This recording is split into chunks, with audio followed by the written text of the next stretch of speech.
Beshiktashi kishte afat deri më 15 qershor për të blerë kartonin e Kristian Aslanit. Klubi turk nuk e shfrytëzoi klauzolën, ndërsa bëi fjalë për 11 milion euro. Megjithatë, Beshiktashi nuk do të tërhiqet nga Aslani. Përmes fushorin e Shqipërisë do të kërkohet ulje nga Interi. Corriere dello Sport tregon për interesin që Beshiktashi vazhdon të ketë.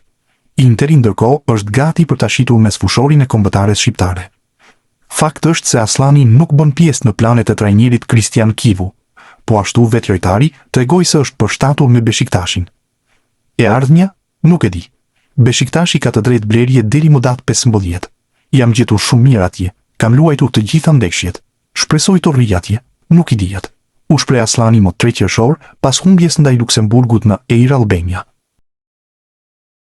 Ernest Muçi është dëshirë e Eintracht Frankfurt. Madje klubi gjerman mund të investojë deri në 15 milion euro, nëse Muçi do të jetë i hapur për largimin nga Trabzonspor. Interesi i klubit të Bundesligës qëndron, pasi lëvizja e fundit me CEO-n dhe drejtorin sportiv bën që gjithçka të mbetet e hapur. Markus Kroshe, si CEO, dhe Timo Hardung, në rolin e drejtorit sportiv, nuk janë lejuar që të transferohen te Milani. Dyshja që punon për Frankfurtin do të mbetet në klubin gjerman. Kjo është një arsye e fortë pse mund të vazhdojnë tratativat për Muçin. Trabzonspori ka shpenzuar 9.5 milion euro në total për ta blerë nga Beshiktashi. Dhe nëse do të shitet, shifra padyshim që do të jetë rekord për Muçin. Armando Broja ishte zhdukur prej kohësh ka radarët e Burnleyt, pasi nuk ishte përfshirë në planet e klubit në ndeshjet e fundit të sezonit, duke i ndjekur ato nga tribuna, pasi nuk përfshihej as në protokollin e ndeshjes. Por me fillimin e botrorit, Burnley ka vendosur ta bëjë përsëri protagonist. Në video të publikuara në rrjetet sociale, sulmuesit të kombëtares shqiptare, ashtu edhe si shokëve të skuadrës, u kërkohet të zgjedhin mes legjendave që kanë luajtur për përfaqësuese të ndryshme. I pari ishte i thjesht për Brojen, pasi zgjodhi Ronaldon para Pelé te Brazili. Sulmuesi nuk e ka fshehur kurrë që është një fan si Ronaldo fenomenit. Më pas ai zgjodhi Kroos para Ozil te Gjermania, Van Persie para Van Nistelrooy te Holanda, Fernando Torres para David Villa te Spanja dhe Luis Suarez para Diego Forlan tek Uruguay. Mesfushori shqiptar Medon Berisha do të vazhdoj të jetë pjesë e Lecces edhe për sezonin e ardhshëm në Serie A, me klubin që ka vendosur të mbështetet te vazhdimësia dhe zhvillimi i lojtarëve të rinj brenda skuadrës. Vendimi vjen si pjesë e planit të drejtuesve për të ruajtur boshtin aktual të ekipit dhe për të ndërtuar mbi progresin e bërë në sezonin e fundit. Medon Berisha ka arritur të grumbullojë 13 paraqitje në kampionatin e fundit, dhe ishte një nga lojtarët më të dalluar, para se të pësonte një dëmtim të rëndë që e la jashtë për disa muaj, e më pas të dëmtoi sërish kur ishte pranë rikthimit në fushë. Kështu, paraqitjet e tij kanë bërë drejtuesit që të jenë të bindur në cilësinë dhe kualitetin e mesfushorit. Gjatë karrierës së tij, mesfushori shqiptar ka kaluar një rrugtim të rëndësishëm zhvillimi, duke u formuar në Akademinë e Young Boysit dhe më pas në skuadrën e të rinjve të Lecces, ndërsa ka qenë gjithashtu pjesë e ekipeve kombëtare të moshave të Shqipërisë dhe ka marrë edhe minuta me ekipin e parë. Aktualisht, Berisha është i lidhur me klubin me kontratë afatgjatë deri në vitin 2028, çka tregon besimin që drejtuesit kanë te potenciali i tij. Pas përfundimit të pushimeve verore, ai pritet të rikthehet në Lecce në muajin korrik për të nisur fazën përgatitore të sezonit të ri, ku do të jetë pjesë e grupit. Arda Kurtulan është një nga lojtarët që kërkohet me ngulm te Fenerbahçe. Klubi do emërojë trajnerin e ri, ndërsa Kurtulan, bashkë me Umit Akdag dhe Bertug Yildirim, janë dëshirat e drejtuesve. Transferimi i Kurtulan nuk do të jetë as pak i lehtë. Fanatik raporton se kërkohen 15 milion euro nga Göztepe.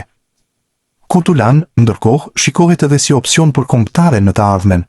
Zëvendës trajneri i kombëtares, Ervin Bulku, zbuloi se Rolando Maran e kontaktoi Kurtulanin. Te Göztepe është penguar për shkak të rregullit të lojtarëve ekstrakomunitar. E paqartë mbetet nëse i njëjti problem do të vazhdonte edhe me firmën te Fenerbahçe. Fakt është se ka tërhequr vëmendje edhe nga jashtë Turqisë. Për këtë, çdo pistë mbetet akoma e hapur. Zëvendës trajneri i kombëtares, Ervin Bulku, preku disa lojtarë që janë në radarin e FSHF. Brian Gruda ka kërkuar të paktën edhe 2 vite të tjera kohë. Nelson Viper ndërkohë i është shmangur bisedave. Ndryshe mund të flitet për Arda Kurtulan, i cili ka lindur në Stamboll dhe është me 2 nënshtetësi. Ai ka spikatur me Göztepen në Superligën turke. Kurtulan është gati të luajë për Shqipërinë, por mbetet për të sqaruar situata me klubin turk për shkak të kufizimeve që lojtarët e huaj kanë. Kurtulan shikohet si opsion në vendin e Elseid Hysajt gjatë kësaj kohe, siç edhe vetë Bulku u shpreh. Por Arda Kurtulan, Hysaj është një nga lojtarët më të mirë të ekipit shqiptar. Jo më kot ka arritur atë shifër rekord si askush më parë. E meriton. Prandaj themi se dera e ekipit kombëtar është e hapur. Që të futesh tek ajo derë, që është shumë e madhe për të ardhur në ekipin kombëtar. Është dëshirë e madhe që ne të kemi sa më shumë lojtar dhe sa më shumë cilësor. Për momentin, akoma nuk kemi gjetur një zëvendësues që të jetë në nivelin e Hysajt ose edhe më i mirë se Hysaj. Jemi në bisedime me Kurtulan. Është një lojtar që është aktivizuar me të gjithë ekipet e moshave dhe më së fundmi ka qenë me kombëtaren U21 të Alban Bushit.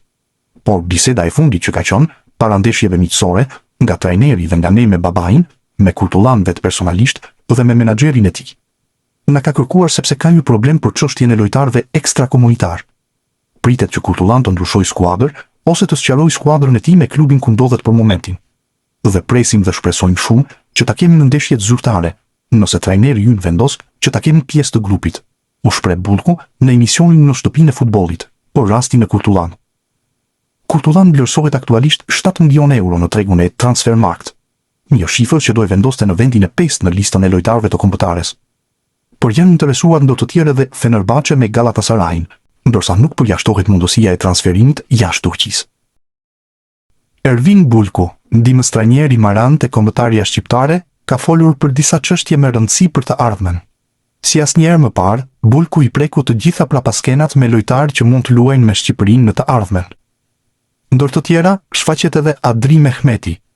Ky i fundit luante me ekipin U15 të Shqipërisë para se Amerika ta merrte. Megjithatë, ekziston mundësia që të përfaqësojë sërish vendin e tij. Aktualisht po shkëlqen me New York Red Bulls në MLS. Është edhe Adri Mehmeti që aktivizohet në kampionatin amerikan. Është një lojtar që është aktivizuar me moshat tona. E njëjta gjë vlen edhe pas bisedës me babain e tij. Është në një moment që po aktivizohet rregullisht te skuadra e tij. Më ka kërkuar pak kohë të shikoj për të ardhmen e tij se çfarë do të ndodh. Duke parë se është një lojtar në moshë shumë të re, 2009, dhe po aktivizohet titullar me skuadrën e tij. Shpresojmë gjithmonë që të pranojë dhe të jetë pjesë e ekipit ton kombëtar, u shpreh Bulku për emisionin Në shtëpinë e futbollit. Brian Gruda ka kërkuar të paktën edhe 2 vite të tjera kohë. Nëse Gjermania nuk e aktivizon me ekipin e parë, do të konsideronte fanellën kuqezi. Nelson Viper nuk është aktualisht i hapur me biseda, ndërsa shfaqet i hapur të luajë sërish me Gjermaninë U21 në Europianin U21. Sa i përket Arda Kurtulan, dëshira qëndron për të përfaqësuar Shqipërinë, ku ka luajtur me moshat. Problem shfaqet vetëm kampionati turk, pasi nëse luan me Shqipërinë, do të konsiderohej lojtar ekstrakomunitar në Turqi. Brian Gruda i ka mbyllur derën për momentin FSHF, pasi ka shprehur sërish se nuk është interesuar për kalimin te Shqipëria. Gruda kërkon edhe 2 vite kohë. Zëvendës trajneri i kombëtares, Ervin Bulku, dha detaje edhe për Nelson Viper, i cili sipas Bulkut as nuk pranon që të ketë bisedë miqësore aktualisht. Duke parë edhe nevojat që ne kemi në skuadër, normal që dera e ekipit kombëtar është gjithmonë e hapur për të gjithë ato që dëshirojnë të përfaqësojnë ekipin kombëtar. Por po të ndalemi në emrat konkret, si Brian Gruda, ne kemi qenë gjatë gjithë kohës. Ftesa e parë ju ka bërë shumë vite më parë, që kur ishte 15 vjeç, me ekipet kombëtare të moshave, por ai ka vendosur që të përfaqësonte moshat e Gjermanisë. Jo më larg se dje kam pasur një komunikim, unë personalisht me to, bashkë me trajnerin. Dhe na ka komunikuar nga menaxheri i tij që Brianin duhet ta lënë të qetë, dhe të paktën për 2 vite, ose edhe më shumë, sepse do që të përfaqësojë skuadrën përfaqësuese të Gjermanisë. Ne kemi bërë gjithçka. Është organizuar e gjithë drejtoria teknike dhe deri tek presidenti. Kemi kërkuar që të bëjmë një takim me to, por nuk na është mundësuar nga ana e lojtarit. Viper është e njëjta. Ndodhet për momentin në Shqipëri, është me pushime, sepse Shqipëria është e bukur, dhe është vendi i tyre. ndodhet në pushime në Bregdetin e Jugut. Kemi komunikuar me të afërm të tij. Kemi kërkuar që ta takojmë, bashkë me trajnerin. Na ka komunikuar që për momentin jam me pushime, dhe nuk mund të kemi një takim ose bisedë miqësore me Viperin. Por mos harrojmë që nuk është momenti i parë që komunikojmë dhe kërkojmë të bëhen pjesë e Shqipërisë. Por Viper ka vendosur që europianin që do zhvillohet në vendin tonë, ta zhvillojë me kombëtaren e 21 vjeçarëve të Gjermanisë. U shpreh Bulku në emisionin në shtëpinë e futbollit. Në klubin turk të Sivasporit po priten ndryshime të rëndësishme në strukturën drejtuese, të cilat kanë sjellë një periudhë pasigurie për planifikimin e sezonit të ardhshëm. Në këtë situatë vëmendja është përqendruar te sulmuesi shqiptar Rei Manaj, i cili sipas raportimeve nga ambientet e klubit nuk është më pjesë e planeve prioritare për sezonin e ardhshëm. Me ardhjen e një drejtimi të ri të një riorganizim të pritshëm të skuadrës, pozicioni i tij është bërë gjithnjë më i pasigurt. Sipas raportimeve nga mediat turke, Manaj nuk shihet më si pjesë e planeve kryesore për të ardhmen, edhe pse ka qenë një nga emrat më të rëndësishëm në fazën ofensive të ekipit. Pozicioni i tij është dobësuar për shkak të formës së paqëndrueshme dhe mungesës së vazhdimësisë gjatë sezonit të fundit, duke bërë që drejtuesit të rishikojnë seriozisht rolin e tij në projektin e ri sportiv.